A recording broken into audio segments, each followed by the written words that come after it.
Akkam jirtu daawwattootaa fi dhaggeeffattoota televezyiinii ONN kun guyyaa kamisaa kan isinii darbu qophii gaaddisaa dimokiraasii har'aati.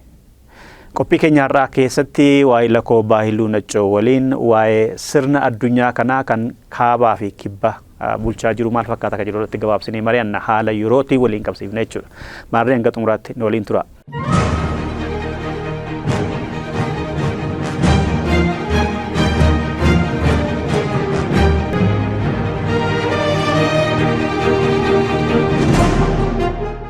Deebine irraa baalii akkuma amma dura jedhe seensa irratti kan mari'annu waa'ee sirna addunyaa kana bulchaa jiruuti. Biyyoonni ilaalcha yookaan ideoloojii isaaniitti hordofan qabu. Akkasuma addunyaanis ilaalchi amma addunyaa kana bulchaa jiru maal fakkaataa akka jedhu ilaalla. Haala qabatamaa biyya keenyaa fi Afrikaa bahaa waliin qabne jechuudha. Dhugaadhaa hamma dhuma bara 1980 yookaan jalqaba 1990tti addunyaan ilaalcha lamaan bulaa turte. Humnoota wal gitan ilaalcha siyaasaa lamaan bulaa turte kan kaapitaalizimii fi sooshaalizimii jedhaman. Innis addunyaa gara bahaa kana kan jiran Raashiyaa, Chaayinaa, Kuubaa fi Afrikaanonni sooshaalistii sirna sana hordofaa turani. Warri dhihaa immoo kaapitaalizimii hordofaa turani. Duula qabbanaa erga walirratti gaggeessaa turanii booda addunyaan ilaalcha tokko jalatti galte. Jechuun bulchiinsa sirna warra dhiyaa jalatti galte. Kaapitaalizimii jechuudha. Raashiyaan gaafa caccabduu biyyi ishee 15 turraa bahee USSR warri jedhamanii Republic of Russia ishee ammaa tafe du'aan USSR jedhamtu sun ga'aa baate jechuudha. Yugooslaviyaanis diigamte. Yuukireen har'aas achirraa Laatiiviyaa maalii warri jedhamu gochirraa dhalatanii. Kanaaf kaapitaalizimii qofa tafe addunyaa kanarratti. Amma addunyaan kun immoo maalirra jirti ka jedhu ilaalaaf deemna. Amma gitni ba'uuf jedhu jira moo hin jiru moo kan immoo warra dhiyaa kanatti itti fufuuf deemaa jira kan jedhu ilaalla jechuudha. Tole, egaa akkuma ati kaaste 1980 keessa sirnoonni wal morkatan yookaan immoo sirnoonni waliif hin kichanne jechuu dandeenya. Isaantu addunyaa kana guutuutti dhuunfatee bulchaa ture haa ta'u malee jijjiiramoota adda addaa keessa sirni sun akkuma ati kaaste caccabaa dhufuudhaan amma gar tokkotti luucceffatee addunyaan kana of jala bulchachuutti ka'eera. Inumaayyuu gaa sirna bulchiinsa dhiyaa keessatti yogguu laallu sirna sooshaalizimii kan durii sana ilaallu malee ammas keessa beekettiin yookaan ammoo inumaayyuu warreen sirna sana leellisan ammas biyyootuma dhihaa kana keessa jiru. Fakkeenyaaf ilaalchi sun har'a sadarkaa amma jirutti sadarkaa dhaloonni amma jirutti calaqqisiifamaa kan jiru baay'ee isaanii ni jira. Inumaayyuu gara biyyoota dhihaa kanaa keessaa gama Raashiyaatiin yoo deemte ilaalte Afrikaa keessallee bakkoota sirni sun itti duratti ilaalchi sirni sun duratti keessa tureen warreen amma ilaalcha sana calaqqisiisan ni jiru. Haa ta'uti ammas sirni sun sirna sooshaalizimii fi kaapitaalizimii jedhamee hin fufiin malee ammas abbaamti humna qabu yookaan gareen humna qabu wayii addunyaa kana gara barbaadetti butee ofii dhuunfachuu, ofii bulchuu, ofii irratti hojjechuu, ofii caaluu kan barbaadu sirnoonni ni jiru. Dhiyaa amma gama dhihaatti haaluu caffamu malee dhihuma keessa taa'ame immoo warra dhihaa yookaan immoo warra Ameerikaa, warra akka Ameerikaa, warreen biyyoota dinagdeen guddatan, siyaasaan guddatan, teeknooloojiin guddatanii sirnoota kadurii sanarraa fooyya'aa qabaatan malee ammallee sirni sun numa jira. Iddootti calaqqisiifamu jira. Kana jechuun maali? Waan qabaniin, waan itti amananiin, waan of harkaa qabaniin ammayyuu natu caalaan ammas addunyaa kana keessa numa jira jechuu barbaadanii. Waaqiti. Ilaa amma dhugaadha dhiyaa fi baha inni jedhamu suni warri dhiyaa jedhamu suni biyyoota warra guddatanidha. Biyyoonni warra guddatan kun immoo Awustiraaliyaa dabalata. Kanaadaa dabalata. Ameerikaa biyya Ameerikaa jedhamtu kanan dabalata fi kaabaa fi dhiyaa Awurooppaati. Isaan kun warra dhiyaa jedhamu afaan barameetiin. Yookaan immoo amma immoo kan jechi fayyadamaa jiranii warra kaabaa jedhamu. Gara ardii addunyaa kanarratti olaalte gara kaabaa warra jiran warra guddatanidha. Kibba immoo warra dinagdeen isaanii hin guddannedha. Kanaaf dhiyaa waggaa jennu Awustiraaliyaa hanga Ameerikaa fi Kanaadaatti kan jirudha. Jidduu kan ammoo warri jiranis warri hin guddanne jiru. Amma Eeshiyaa keessa warri ka'aa jiran jiru. Guruu warra dhiyaa keessa hin galle. Amma warra dhiyaa waggaa jedhamu kaaba Awurooppaa, dhiyaa Awurooppaa fi Ameerikaa, Kanaadaa, Awustiraaliyaadha. Warra waliin illee tumsa walii qabu. Kan dhugumaa erga sooshaalizimiin warri CIA biyyee nyaachisanii booda Raashiyaanis dinagdeen isheen babbadee biyyi ishee hin diddiigamee biyya 15 Raashiyaa irraa ba'ee Yugoslaaviyaan hin daakamtee biyyoota hedduutu Awurooppaa keessatti dhalate dhuma 1980 kaasee. Addunyaa kanas kan bulchaa ture gitoonni lama mana maree mootummoota gamtoomanii keessatti ginni wal gitaa ture lamaansaa tokko keessaa cabee veto paaworii qofatti hafte malee Raashiyaan humna wanni hin qabdu turte. Chaayinaanis dinagdee ishee haga tokko sooshaalizimii irraa boccee fofooyyessitee dinagdee ishee akka guddattu godhatteetti. Sooshaalizimii etteetti kun Kuubaa qofaa kan itti rakkataa jiru isheenis boobaan akka durii miti. Amma addunyaa irraa kan sooshaalizimii jedhee itti cichee hafee jiru Eertiraa fi Kooriyaa kaabaate jechuudha. Yuukireen Raashiyaa faana wal loltu Raashiyaa keessa turte duraan jechuudha. Amma gaa addunyaa kan ammoo kan ergasiiti New World Order jedhanii Clinton faa biyyoota Afrikaa irraa biyyoota haaraa dhalatan sana akka Eertiraa faa hoogganaa dargaggeessa jedhaman akka Mallas Zeenaawii faa kan Isaayyaas faa fi kan Ugaandaa faa sana qabatee New World Orderii labsee ture. Eenyu Clinton jechuudha. Ergasii isatu addunyaa kana bulchaa jira. Amma garuu humni haaraan deebi'ee biqilaa jira. Warri dhiyaa kuni walgahii adda addaa godhu, walgahii biyyoota badhaadhaan 20 jedhu, 8 jedhu, 7 jedhu karaa jaarmiyaa waraana addunyaa lammaffaa booda tolfatantu jira kan addunyaatti. Garuu kan dantaa isaaniif tiksu warra dhiyaa qofaafidha. Fakkeenyaaf mootummoota gamtooman, fayyaa addunyaa, dhaabbata daldala addunyaa, jaarmiyaalee adda addaa, baankii addunyaa, jaarmiyaa maallaqa addunyaa kuni maqaaf addunyaadha malee kan dhiyu kan tiksu warra dhiyaati. Dinagdee isaantu danda'a akka isaaniif toluttis kan ijaarame. Haarumuus hin dandeenye. Kanaaf siyaasa addunyaa kanaa kan laaqee bukeessaa jiru humni lama hin jiru. Humnuma tokkodhaan gammaatti. Garuu aggaammiin amma jiru immoo aggaammii isa duriitti deebi'utu jira. Aggaammiin kun akkuma tuquuf yaalte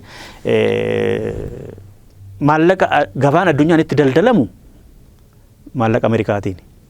Maallaqni Ameerikaa immoo warqee miti. Waraqumatu maxxanfama. Maallaqni sana waraquma sana karaa baankii addunyaa fi maallaqa addunyaa fudhatama qabaatee gabaan addunyaa walirraa bittu doolaara qofaan jedhameera.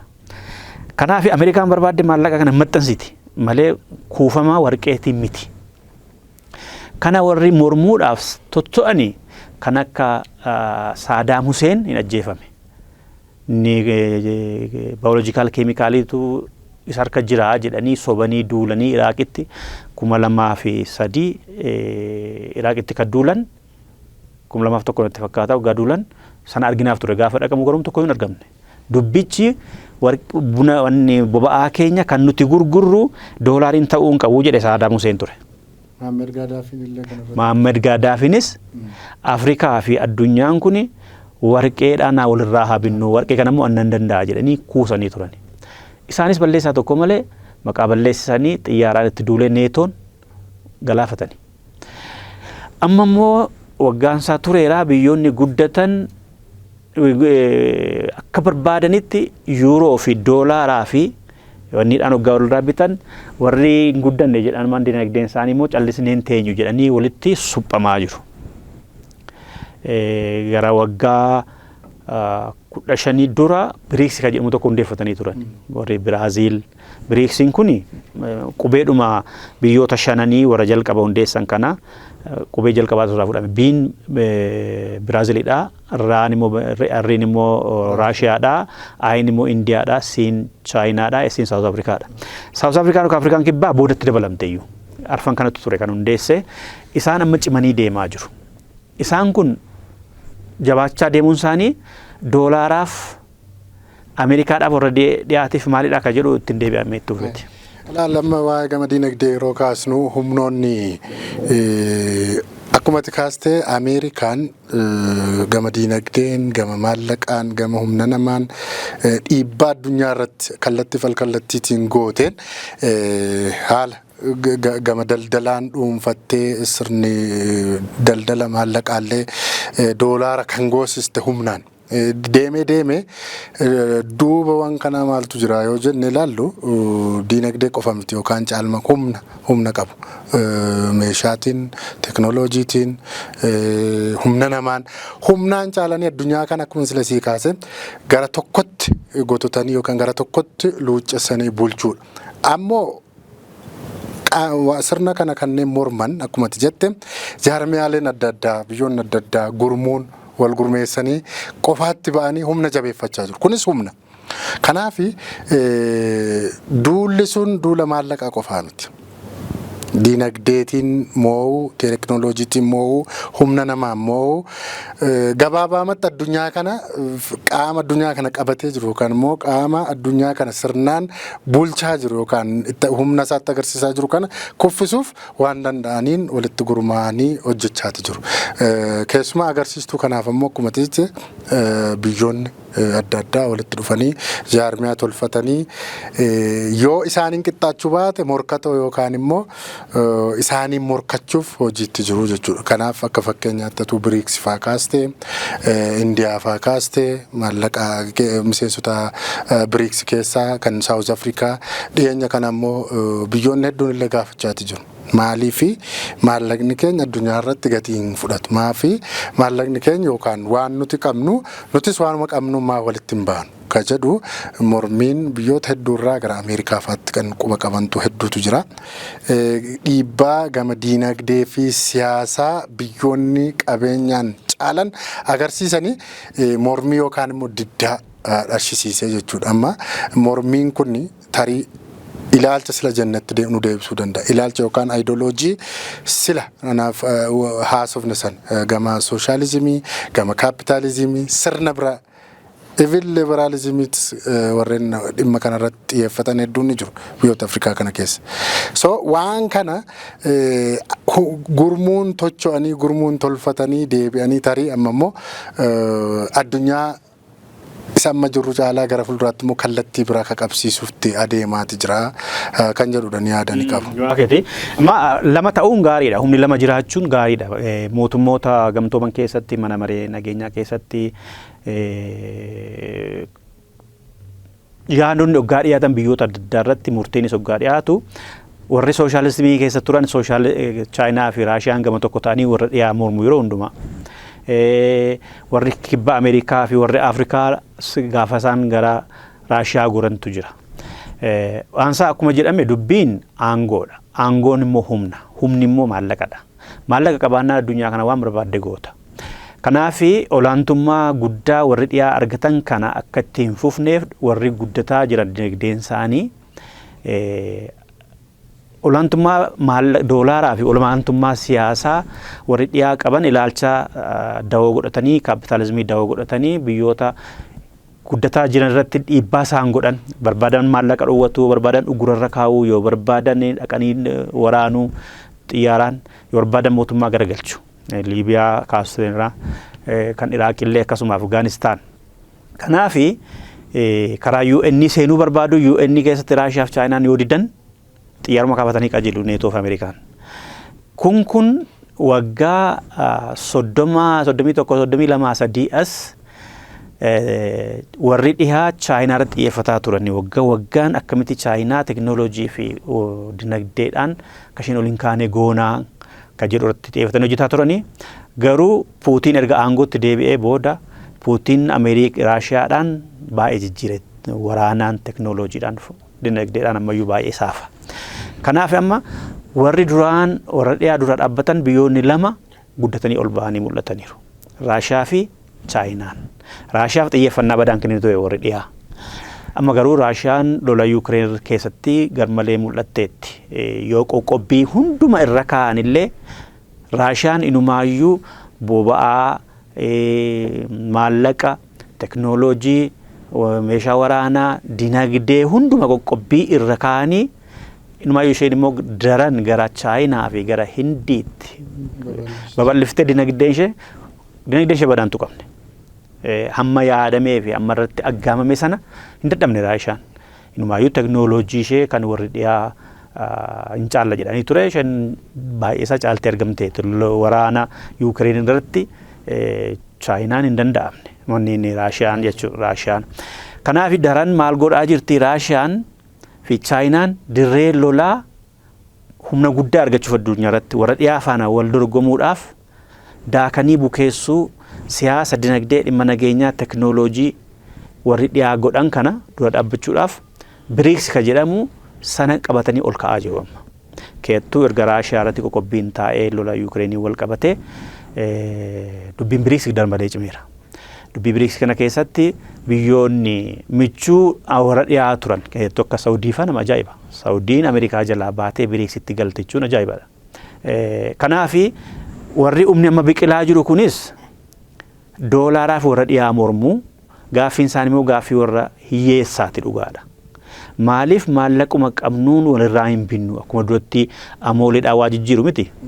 Xaafii faa kennitee garbuu faa fudhatta ture dur maallaqni hin jiru.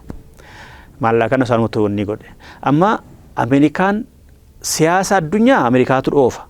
Dinagdee addunyaas doolaariitu murteessa erga ta'e kana jalaa bahuu qabna jedhanii BRICS kanaatiin yookaan warqeedhaan murteeffachuuf deemu yookaan immoo biyyoonni hunduu hanuma qabu walii kennaa fudhatu waan gurguratu. Boba'aa Raashiyaa bituudhaaf tarii qarshii Itoophiyaatiin sitti gurguruu dandeessi ta'a. Yookaan immoo ruubiiniitiin hangammaatti ruubii maallaqa isheetiin kan isheen gurguraa jirtu Hindiinis waan irraa bittu waanuma kanaani. Inni akkasii haa ta'u jechuun biyyoota warra Ameerikaa kibbaa jiran baay'ee isaa gammachiiseera. As keessaa dirree lolaa kan ta'ee jiru Afrikaadha. Eeshiyaan badaa miti. Eeshiyaan baay'ee ishee dinagdeedhaan of dandeesseetti baay'een isaanii. Eeshiyaa keessaa dadhabduu fi badduun Yemen irraa kan hafe warri kaan baay'een isaanii of danda'u. Hanga Singaappooritti deemte jechuudha. Awustiraaliyaan of dandeesseetti, Niwuziilaandi dabalattee. Ameerikaa fi Kanaadaan cimoodha. Warra ardii Afrikaa kibbaa keessaa Afrikaa kibbaa miti. Ameerikaa kibbaa badaa dirree taphaa hin taane. Dirreen taphaa amma Afrikaadha kanaan duras har'as. Afrikaan bara Raashiyaa fi Kuubaa fi Chaayinaan humna qaban fiiganii gara bahaatti galanii turani mootummoonni bara sana turan. Darguu dabalatee. Gaafa sooshaalizimiin caccabu immoo karaa CIAtiin fiiganii dhufanii immoo gara dhiyaatti galani. Hurriidhanii fiiganii. Amma immoo jidduutti daaqamaa jiru.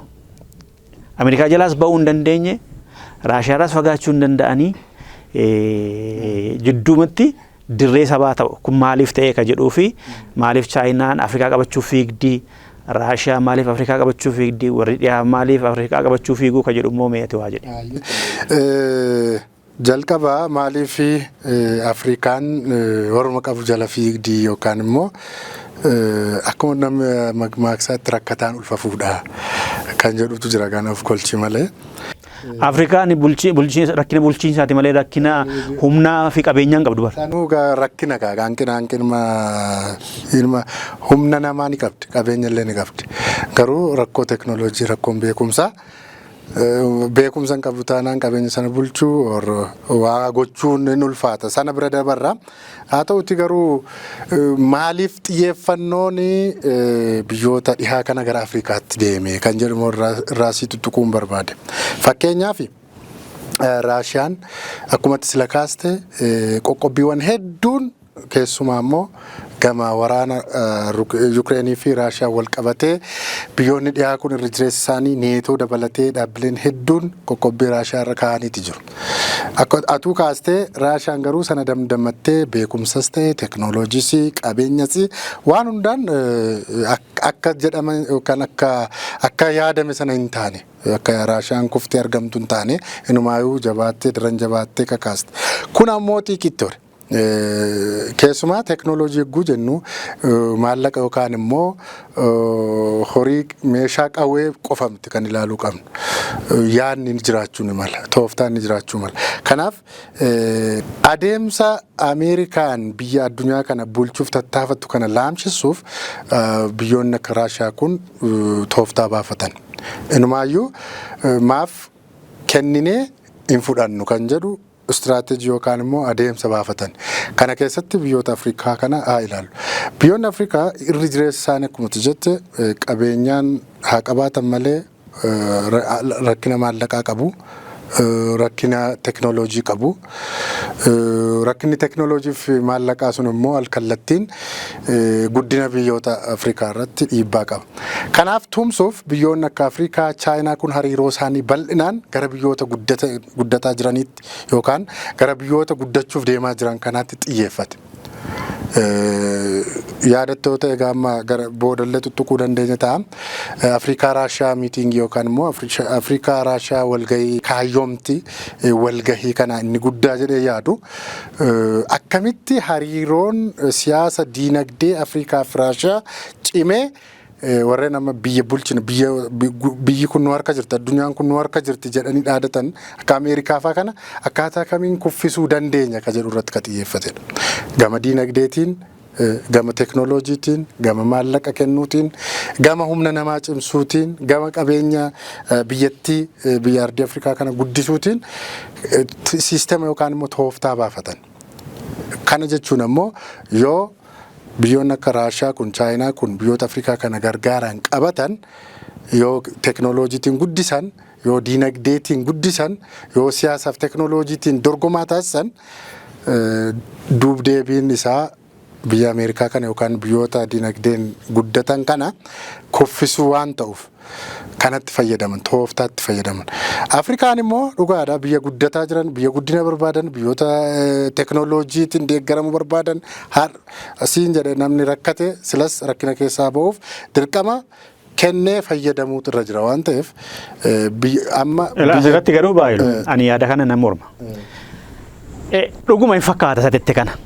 Ilaalchi isaanii warra dura dhaabbachuudhaaf garuu Ameerikaa, Chaayinaa fi Raashiyaan seenaadhuma isaanii keessatti biyya eenyuufiyyuu maallaqa kennan hin beekan. Biyya eenyuufiyyuu dinagdeedhaan gargaaran hin beekan. Liqii sii kennu, liqiin sun immoo umurii guutuu sirra taa'a ittiin nama hiraarsu. Raashiyaan mataan ishee hiyyeettidha gama dinagdeetii yoo ilaalte. Dinagdeedhaan Chaayinaan lammaffaadha. Ameerikaatti aantee sadaffaan Jaappaani. Chaayinaan Afrikaa irraa lafa saamuu liqii kennuu fi karaa ijaaruudhaan beekamti malee tola hin kennitu nama. Michoomina hin horatu lamaan isaaniiyyuu. Liqii Itoophiyaaf sarrazuu haquulli dadhabdee biiliyoona 13 qabxii 7 irra jira Itoophiyaarra. Baankiin ishee Itoophiyaaf liqeessee. Itoophiyaan amma dinagdee maallaqa rakkoo guddaa keessa kan jiru tokko baankii Chaayinaa hudhee kan qabate Itoophiyaadhaan. Biyyoota lafa hundumaa irraa fudhattee kan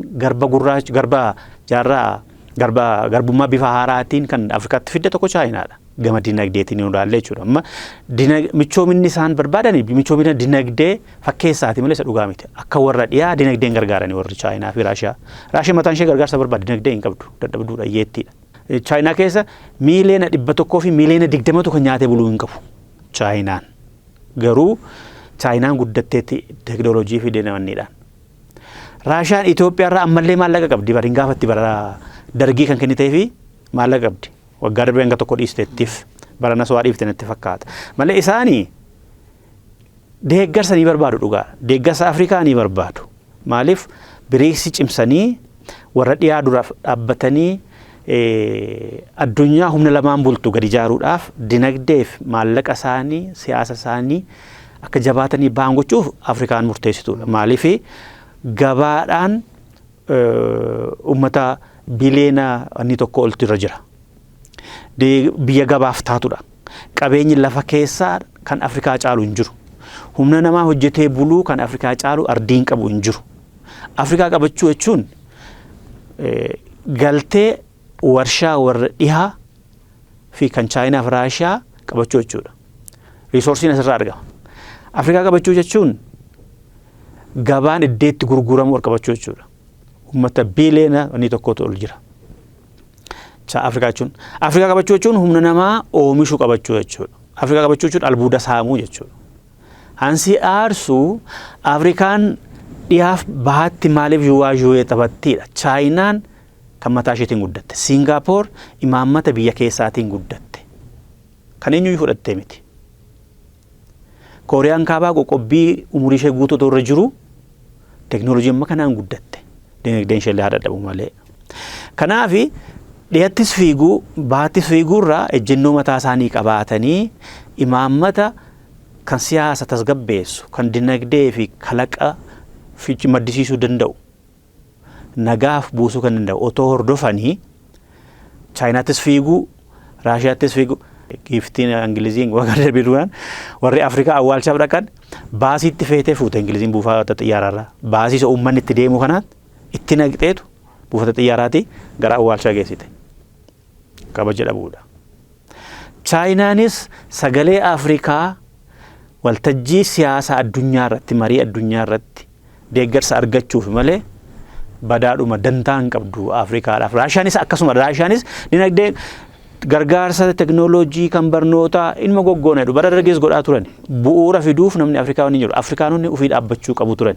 Inni wanti lafa jiraachuu qabuu fi dhugaansa akkati yaaddedha garuuti guutumaa guutuutti naatoo Afrikaaf qabaataniitu Afrikaaf ooganii Afrikaaf godhuun kana namuu irraa hubachuu qaba maaliif dantaa mataa isaanii tiksuuf gara Afrikaa akka dhufan namuu irra waan dagatu natti hin fakkaatu or advantage yookaan bu'aa mataa isaaniif akka fiigan malee dhuguma Afrikaaf ooganii akkuma isaanii akka guddattuuf yaadanii akkuma isaanii akka dorgomaa taatuuf biyya Afrikaa kanatti fiiganii dhufan jechuu hin dandeenyu. Wanti qabatamaa lafa jiru akkuma jette maaliif Afrikaanumti of danda'ee akkuma warra kaanii dhaabbatee maa falmatee maa immoo yookiin immoo maaf ofiin bulchuu gabaabamatti. Inni kunis rakkoo mataa isaanii qabadas. Rakkichi maalii haa jennu? Kaafne Afrikaan biyyoota Afrikaa keessaa Afrikaan biyya guddataa jirtu biyya guddinarra jirtu jenni. Rakkoon biyya guddinaa maallaqa qofa miti. Hanqinni imaammataa ni jira. Hanqinni imaammataa maalirraa madda ka jedhutti si ageessu.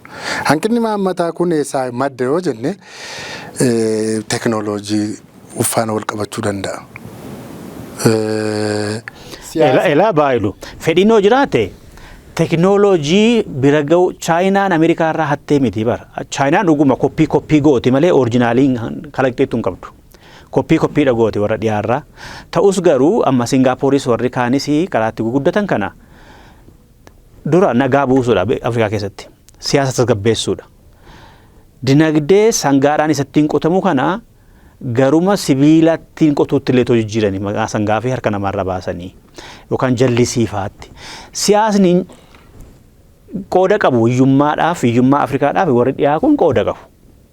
Amma akka Afrikaan akkuma dura jedhee Afrikaan akka hin tasgabboofne hin guddanne gochuu keessatti gahee guddaa qabu. Gargaarsa kennuuf akka namni gargaarsa keessaan baane liqiitti fe'anii fonqolcha gaggeessisanii imaammata dinagdee fi wanni isaanii karaa baankii addunyaa fi jaarmee maallaqa addunyaatiin haal duree kaanii yookas goota malee liqii isinii kennu jedhanii dhiibbaa warra dhiyaa hedduu jira Afrikaadha dhugaadha. Garuu mootummichumtiyyuu Raashiyaattis michoomuutti hin fiiga kan Afrikaa Chaayinaattis michoomuutti hin fiiga gaafa Ameerikaa waamtes hunduu fiigee madaqa. Gaafa Faransaay waamtes fiigee madaqa. Gaafa Chaayinaas fiiganii madaqu Chaayinaa. Walgahii Raashiyaa Finfinneetti tureen godhama kan jedhe. Sababa isaa toon dheeriin gara Petersburgitti waamanii fiiganii dhaqani. Namni hafee biyyoota 4 malee kan irraa hafee hin jiru. Achi keessa tokko Ruutoodha. Ruutoon maaliif jala fiignaa jedhe.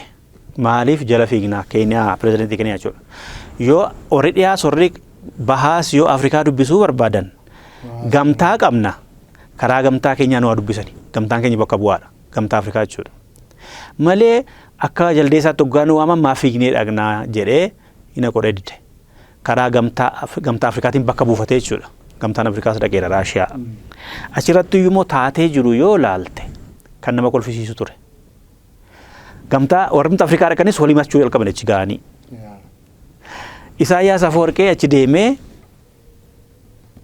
lola labsaa jedhe lola labsee galee lola kana immoo Raashiyaan nu hogganii hin lola warra dhiyaa jedhe. Neetoo fi warra dhiyaa lollaa Raashiyaan immoo nu hogganii jedhe. Kan Seenegaal immoo kan Afrikaa balleessaa jiru Isaayyaas Afeworqiiti. Terroristoota yookaan goolessitoota deeggaraa jedhe achumatti walitti galagalani. Gargaarsa kadhachuu dhaqanii gariin gargaarsa argate gariin akka duwwaa gale. Biyyoota jaaf qamadii siniin kennaa, tolan sinii kennaa, rakkinni hin jiru, gabaa daldala qamadii keessaa kan mootummoota gamtoomanii fi Raashiyaa fi Yuukireen jidduutti walii galtee godhamee ture keessaa baateetti. Kan isheen baatee fi qamadii sana Afrikaaf hin qaqqabaan jiru inumaayyuu dinagdee irraa galuun Yuukireen gargaaru warri dhihaa fi ofii isaanii itti fayyadamu jettee sababa kana keessee baate Raashiyaan. Kanaaf qamadiin siniin kennaa giddiin qabiinaa itti. Iyyummaa keessaniif qamadiin sinii kennaa itti tolan kennitu bara. Garuu biyyoota shaniif jalqaba kanaaf biyyoota jaafni tolan sinii dhiyeessaa itti. Eertiraa, Sumaalee fi biyyoota gara dhiyaa kanaa. Kan uummanni miiliyoona 20 nyaatee buluun qabu jedhamu Itoophiyaaf garuu hin kennine. Kuni maalirraati isa jedhu kadhaa saqanii warreen arganne jiru, walii matanis warri wal balaaleffatanis jiru. Kan Eertiraatti munan deebi'a. Tole mee kan dhimma walgahii kan Afrikaa Raashiyaa kanatti atuu kaaste dhuguma wantichi waan bitaa namatti galu waan akkaniif waa bira waltajjii sana irratti garuu wanti mul'ate akka biroodha. Silumaayyuu warri achi deeman sun akkuma kaaste waa walii galteen deeman natti hin fakkaatu yookiin akka gamtaatti deemanii ilaalchaa fi yaada isaanii karaa gamtaa hin calaqqisiisne gamtaa Afrikaa jechuudha.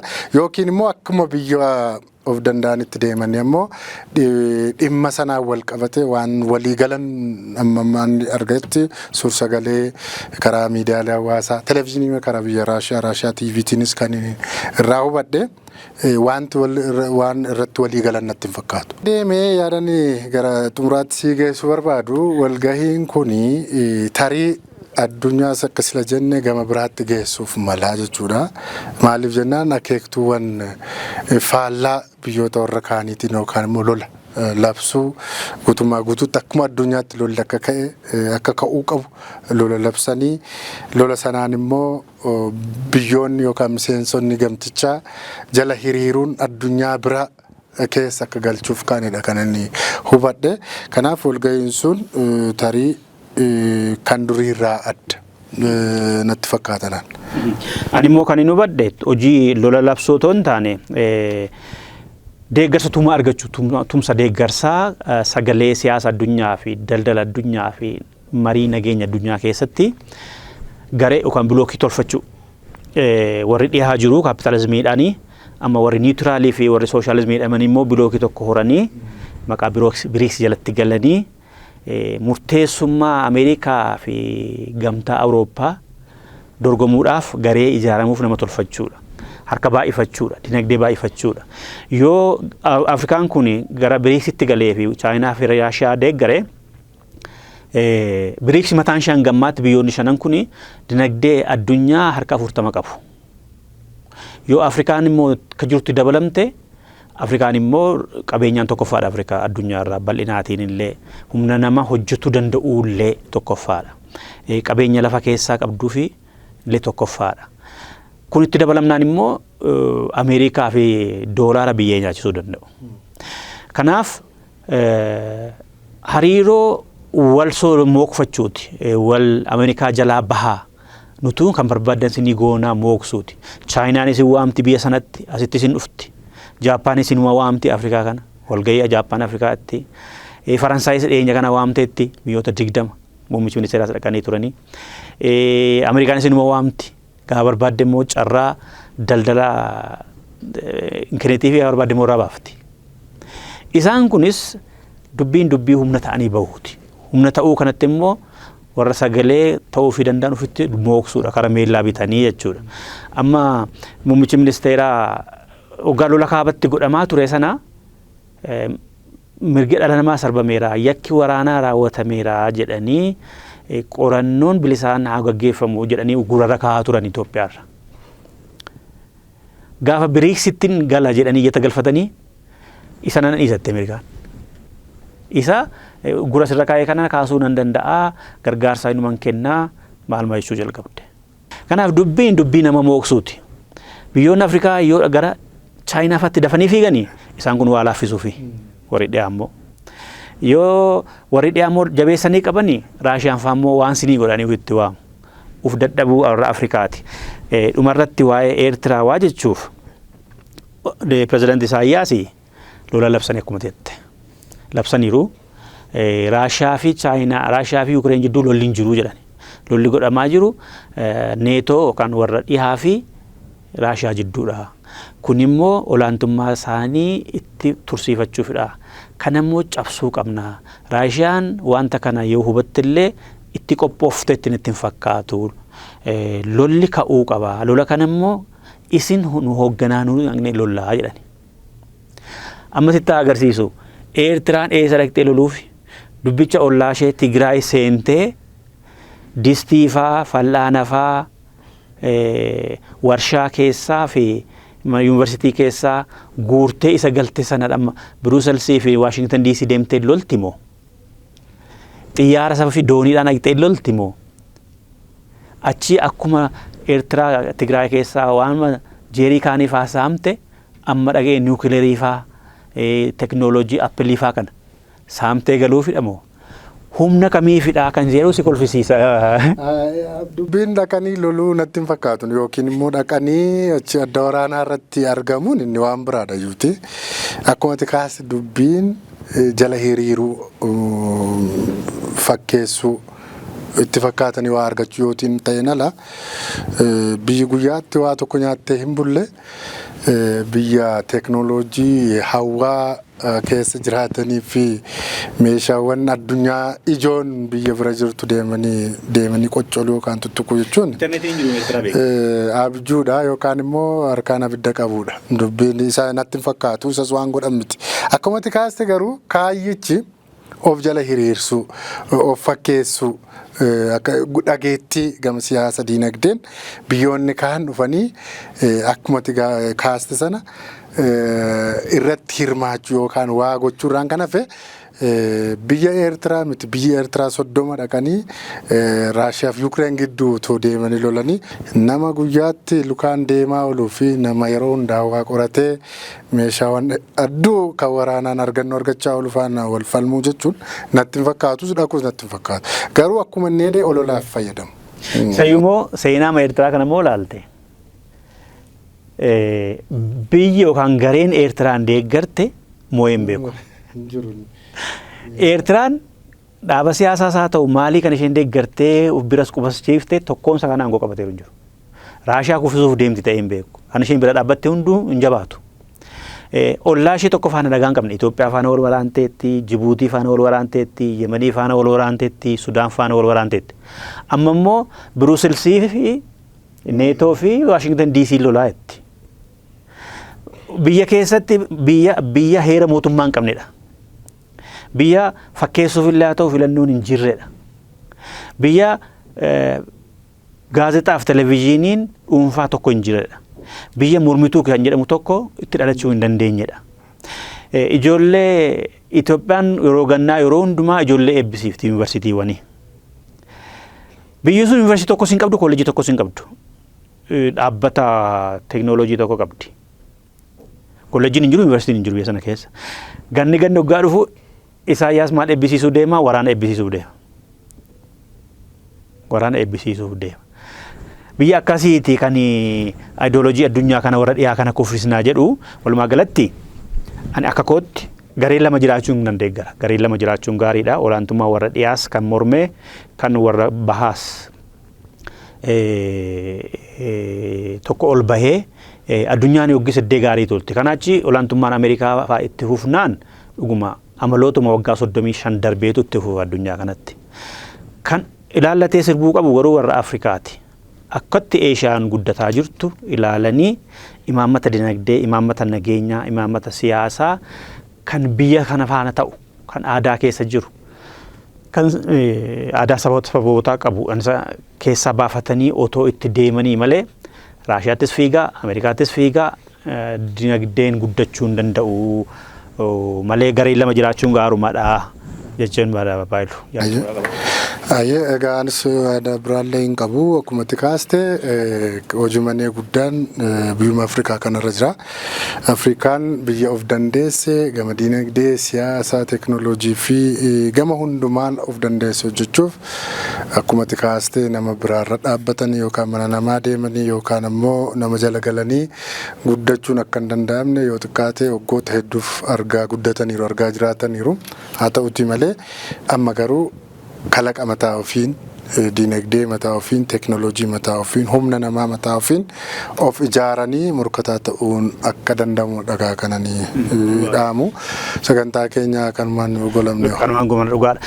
Gargaarsa fudhachuun hamaan qabu garuu meeshaa namaa ta'uu miti. Teknooloojiis itti fayyadamuun hamaan qabu garuu meeshaa namaa ta'anii waggaanii baay'atanii ta'uu miti. Egaa daawwattoota keenya qophii keenyarraa kan hangammaatti ture kana fakkaata. Aniif Baayiluu waliin turreerra ogeessonni kaameeraa keenya ammoo Habtaamuu Abarraa fi Geetuu Alamaayyooti. Torbee dhufummoo dhimma biraa qabannee walitti deebinaa bakkaaf haala gaarii keessa akka nu turtan yeroo hundumaa hawwii kooti.